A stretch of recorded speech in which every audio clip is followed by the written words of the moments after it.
Cidade. O que passa na nossa cabeça quando a gente ouve essa palavra? A maioria de nós aqui vive em um grande centro, em uma grande cidade. Então, sabe bem as complexidades e os desafios de viver num local assim. A minha fala hoje busca trazer algumas reflexões sobre outras possibilidades de viver nas cidades, que fazem com que esse ambiente possa ser mais harmônico, mais saudável, mais equilibrado, e que a gente possa trazer transformações positivas para eles. Por que será que as cidades são locais tão problemáticos? Os problemas característicos das grandes cidades, eles são consequência de uma crise socioambiental que está acontecendo no mundo todo. São causa e consequência dessa crise. Essas questões sempre mexeram muito comigo. E foi por isso que, durante a faculdade de Biologia, eu resolvi estudar restauração ecológica, me aprofundar as minhas pesquisas e estudos nessa área. Restauração ecológica é um campo da ecologia que busca a restauração de ecossistemas degradados, tentando recompor suas funções e processos. Ainda na faculdade, eu conheci uma outra ciência, bem menos convencional, a permacultura. Isso não se deu através das disciplinas, mas através da conversa com amigos, outros estudantes.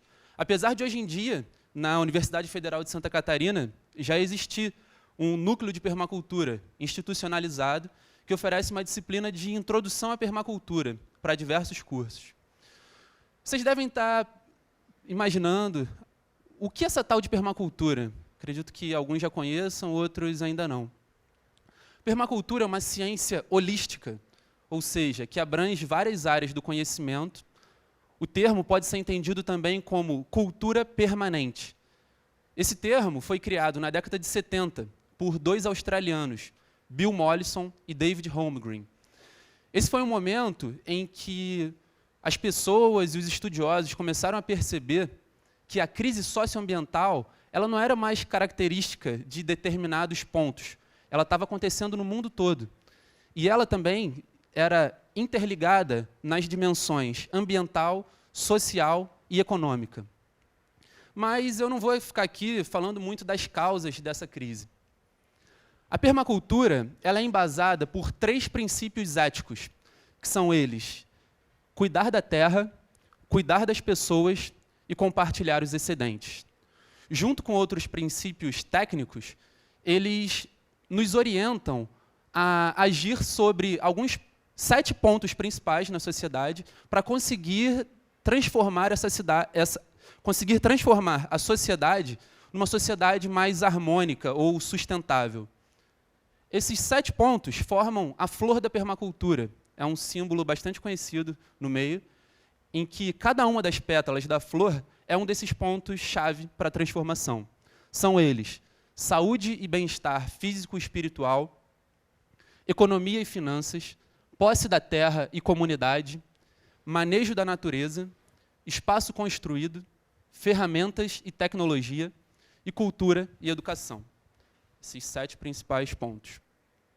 Quando eu comecei a me aproximar mais da permacultura e aprofundar os meus estudos na permacultura, eu estava decidido a sair dos grandes centros, me afastar dos grandes centros, sair do Rio de Janeiro e ir para algum lugar do sul do país, mais tranquilo. Em 2015, eu estava terminando o mestrado, não queria emendar no doutorado, não tinha nenhum bom emprego à vista, então achei que era o momento ideal para eu começar essa minha caminhada. Decidi, então, ir para Santa Catarina, conhecer um pouco mais do estado e fazer o curso de formação em permacultura, o PDC. O PDC é a sigla em inglês de Curso de Design e Permacultura. Ele é um curso realizado, dura mais ou menos 10 dias, é realizado numa imersão, então todos os participantes ficam ali dormindo e acordando juntos, compartilhando diversas atividades do cotidiano. Foi uma experiência maravilhosa na minha vida e muito revolucionária para mim. Com a permacultura, eu tive 2 primeiras grandes revelações. A primeira delas foi que nós podemos e devemos perceber o mundo de outras formas, além da visão, que é o nosso sentido que, em geral, a gente mais enfatiza. Nós, muitas vezes, deixamos de lado os outros sentidos, como a audição, o olfato, o tato. No momento em que a gente consegue reduzir a velocidade e perceber mais esses outros sentidos, a gente começa a ter uma percepção muito mais sensível. Vamos além desses 5 sentidos, algumas percepções mais sutis até. Uma outra revelação que eu tive com a permacultura foi que nós devemos e podemos ouvir o que está dentro da gente, o nosso interior, a nossa intuição. Então, durante o curso de permacultura, eu tive uma intuição muito forte de que eu não deveria sair do Rio de Janeiro. Deveria ficar e tentar direcionar a minha energia para melhorar as coisas por aqui. E seguir isso. Depois que eu voltei, eu recebi o convite para dar aula de biologia numa escola. Aceitei esse convite. Durante o primeiro ano que eu dava aula, primeiro ano que eu dei aula, eu criei um coletivo de permacultura, junto com alguns alunos e alunas e alguns amigos que já estavam envolvidos. Um detalhe importante é que o Rio de Janeiro, onde eu nasci, passei a maior parte da minha vida, e já tem alguns anos que eu estou de volta nele, é um Rio de Janeiro que não é o dos cartões postais. Um Rio de Janeiro que está nas costas do Cristo Redentor, na zona oeste da cidade. A zona oeste da cidade do Rio de Janeiro, assim como diversas outras periferias, ela está enquadrada no que a gente chama de desertos alimentares. Esse é um conceito que caracteriza regiões em que o acesso à alimentação saudável, de qualidade, é muito difícil. Normalmente, a gente tem acesso a isso que está ali na foto. Alimentos industrializados, ultraprocessados. E quando temos acesso a alimentos frescos, normalmente são cheios de agrotóxico. Então, vai além do alto preço dos orgânicos. É uma questão que você não encontra lá para comprar. Já que a gente vive num local com diversas dificuldades, como a pouca atuação do poder público, um local onde as árvores estão cada vez mais escassas, um local onde é difícil encontrar comida de qualidade, alimentos de qualidade, muito motivados pela permacultura, nesse coletivo, nós resolvemos agir. Pensar, pô, por que a gente não pode fazer alguma coisa para mudar isso que está em volta da gente? E resolvemos, então, criar uma agrofloresta em uma praça pública, numa área subutilizada da praça, que era totalmente aberta, sem cercas ou muros, nada. Muitas pessoas perguntaram na época, pô, mas vocês vão plantar na praça? Será que as pessoas não vão quebrar as mudas? Bom, não dava para saber. A gente resolveu tentar. Então, começamos. Convidamos alguns conhecidos, juntamos as ferramentas que cada um tinha, conseguimos algumas mudas e sementes, criamos um evento no Facebook e fizemos o primeiro mutirão. Foi uma experiência fantástica. Foram mais de 30 pessoas, nem a gente acreditou que seria tão positivo e tão legal como foi. Só que depois disso, as dificuldades apareceram um pouco mais. Desse número expressivo de pessoas, poucas pessoas continuaram cuidando do espaço. Umas 4 ou 5 no máximo, permaneceram ali com frequência, cuidando das plantas, enfim. Plantar no meio da cidade é muito difícil também porque a gente não tem alguns recursos básicos para o plantio. A gente não tem matéria seca para cobrir o solo. Então, em diversos momentos, nós tivemos que pegar galhos, folhas secas, trazer de outros locais para colocar nos canteiros. Teve uma vez em que eu e um amigo conseguimos a para de grama de uma escola do bairro vizinho, estava colocada nos sacos de lixo, ia ser destinada para o lixo.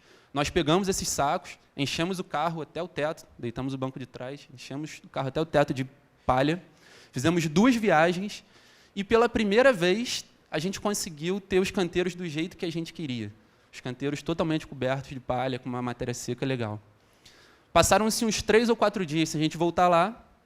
Quando a gente retornou, a companhia de limpeza urbana tinha varrido todos os canteiros. Tiraram toda a palha. Certamente eles não fizeram isso por mal. Acredito que eles tenham imaginado que aquilo ali era sujeira, era lixo, não sei. E tiveram muito trabalho para tirar aquilo. Bom, além dessas dificuldades, que eu citei algumas, tiveram muitas coisas positivas na agrofloresta. Já fazem quase 2 anos que ela existe. Nós temos diversas árvores frutíferas, árvores nativas, espécies medicinais, espécies agrícolas, num espaço de aproximadamente 400 metros quadrados. Totalmente aberto, uma agrofloresta coletiva, como está dizendo aquela plaquinha ali. Essa agrofloresta, numa praça, ela trouxe muito mais do que plantas. Ela criou e fortaleceu relações humanas. Diversas amizades surgiram ali, entre pessoas que já frequentavam a praça, entre moradores do entorno da praça, pessoas que começaram a frequentar a praça por causa da agrofloresta.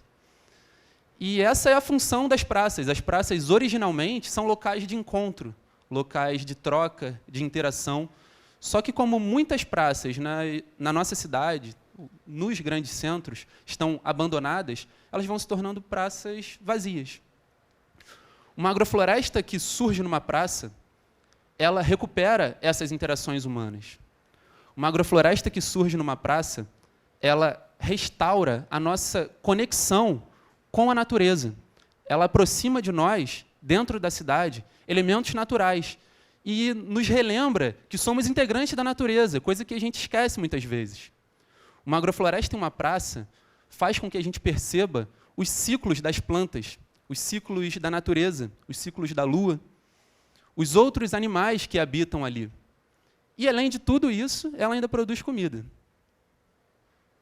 Pensar em criar uma agrofloresta em uma praça e ter a perseverança de cuidar dela, essa ação foi muito motivada pelos princípios da permacultura, por tudo que a permacultura traz. Então, para mim, falar em permacultura, seja no campo, como ela é mais conhecida, ou nos grandes centros urbanos, é falar em revolução. Não uma revolução violenta, com motins, enfrentamento com a polícia, nada disso, mas uma revolução criativa, pacífica e colaborativa, que já está acontecendo em várias partes do mundo, não só aqui no Rio de Janeiro e no Brasil. Desde que eu me aproximei da permacultura, e ela faz parte da minha vida desde então, eu tive 2 reflexões sobre 2 pontos que nós precisamos ter para conseguir gerar transformações significativas na sociedade. O primeiro deles, os 2 são muito simples. O primeiro deles é que nós devemos mudar o nosso padrão de pensamento da competição para a cooperação. A nossa sociedade nos induz muito a competir. Desde quando nós somos crianças, nós somos estimulados a competir. Competir na escola para ter as melhores notas. Precisamos competir no vestibular para conseguir uma vaga na universidade. Muitas vezes competimos no nosso ambiente de trabalho para conseguir destaque e, de repente, um cargo melhor e um melhor salário. Na ecologia, a competição também é muito destacada. É dito que as espécies competem entre si para conseguir obter recursos. Isso faz sentido, em muitos casos realmente ocorre. Só que tem um outro aspecto que não é falado, o da cooperação. Em uma floresta, por exemplo, uma semente de uma árvore, ela normalmente só germina e se desenvolve bem debaixo da copa de outra árvore. As árvores que possuem raízes profundas, elas retiram a água dessas regiões mais profundas, utilizam essa água, mas também disponibilizam a água para outras árvores e outras plantas que têm raízes superficiais. Numa floresta ainda, as árvores se conectam através de redes de fungos que ligam as suas raízes.